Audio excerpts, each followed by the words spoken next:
কেমন হবে যদি আপনার সাথেও এমন হয়? রাতে নির্জন একটা বাড়িতে একা বসে আছেন। হঠাৎ করে কারো ফোন আসলো, অচেনা নাম্বার থেকে। আপনাকে বলল, ভাই দরজা খুলুন, আমি বাহিরে দাঁড়িয়ে আছি।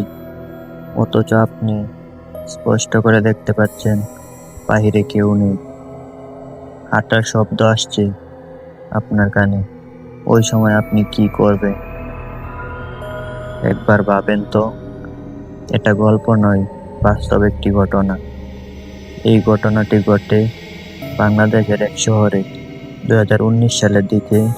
ঘটনাটি শোনার আগে ছোট্ট একটা রিকোয়েস্ট, চ্যানেলটি সাবস্ক্রাইব করার অনুরোধ রইল। চলেন এবার তাহলে ঘটনাটি শুনে আসি।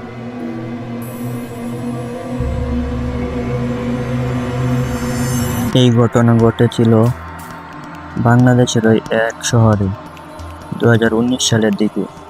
রফিক নামের এক ছেলে তখন একটি ছোট কুরিয়ার অফিসে নাইট ডিউটি করত।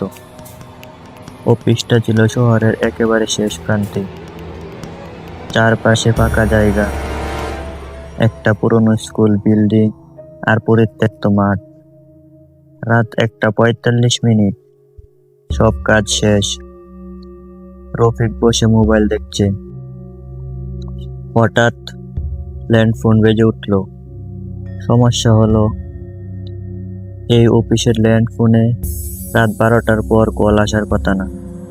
রফিক ধরল। ওপাশ থেকে খুব ধীরে ফিসফিস করে একজন বলল, ভাই দরজাটা খুলবেন।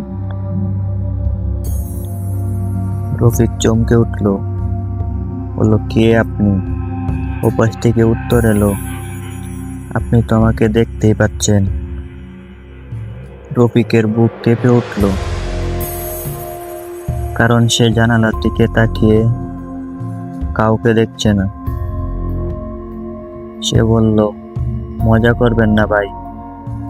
ফোনটা কেটে গেল। রফিক ভাবলো কেউ মজা করছে। 5 মিনিট পর আবার ফোন।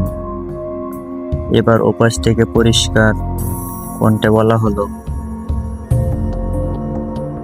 আপনি তো দরজার পাশে দাঁড়িয়ে আছেন। রফিক একদম স্থির হয়ে গেল, কারণ সে তখন চেয়ারেই বসা। সে ধীরে ধীরে দরজার দিকে তাকালো। দরজা ভেতর থেকে তালা দেওয়া। হঠাৎ অফিসের বাইরে পায়ের শব্দ, কেউ হাঁটছে। রফিক দম বন্ধ করে দাঁড়িয়ে রইল। মোবাইল হাতে নিয়ে ক্যামেরা অন করলো। ঠিক তখনই ফোনে একটা মেসেজ এলো, আননোন নাম্বার, ক্যামেরা বন্ধ করুন, আমি দরজার সামনে। পরদিন জানা গেল রফিক সেদিন রাতেই অফিস ছেড়ে দৌড়ে পালায়। স্থানীয় লোকদের কাছ থেকে জানা গেল 3 বছর আগে ঠিক ওই অফিসের দরজার সামনে এক নাইট গার্ড নিখোঁজ হয়েছিল।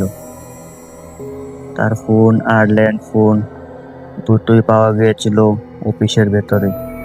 আর সবচেয়ে ভয়ঙ্কর কথা, অফিসের সেই ল্যান্ড ফোন 2 বছর ধরে ডেডলাইন ছিল।